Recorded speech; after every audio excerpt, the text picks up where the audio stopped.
I am proud to, I think, to have been working on mannequins longer than anyone in the room, 1982. Yeah. So, and I'm also proud at having seen about 3/4 of the mannequins of the world, and really pissed off that I haven't seen the other quarter.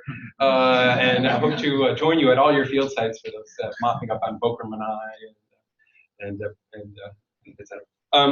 So I am interested in, well, I've realized a lot of the work I've been doing over the years is converging on a single important question, and that is the evolution of beauty. And I think that I've been proposing in a series of publications ideas about how aesthetic evolution, understanding and studying the idea that birds evolved to be beautiful because they're beautiful to themselves, and that the subjective experiences, what it is like to actually be making a mate choice, should be at the center of scientific explanation in the discipline. Now, this has led me to become interested in, or have been long interested in Fisherian and arbitrary sexual selection, and critical of the immediate assumption that sexual selection is an adaptive process. As you know,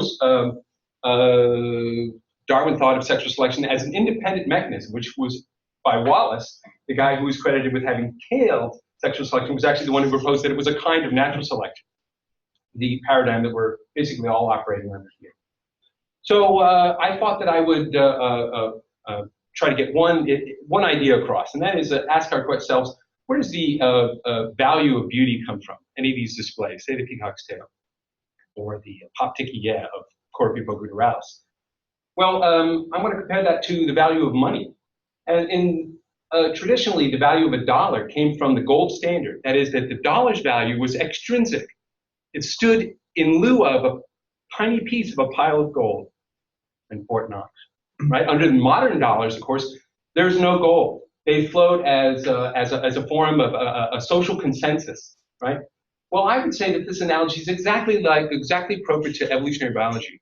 Under honest advertisement, the value of beauty is extrinsic to the object. It is floating like good genes and direct benefits.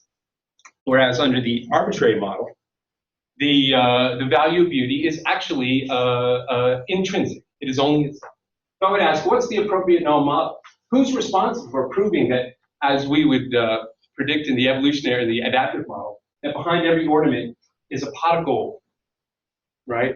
Filled with good genes and direct benefits. And I would maintain that why should we trust evolutionary leprechauns like Zahavi here? And ask yourself, if you see a leprechaun and he says, here's a pile of gold at the end of the rainbow, what's the right answer?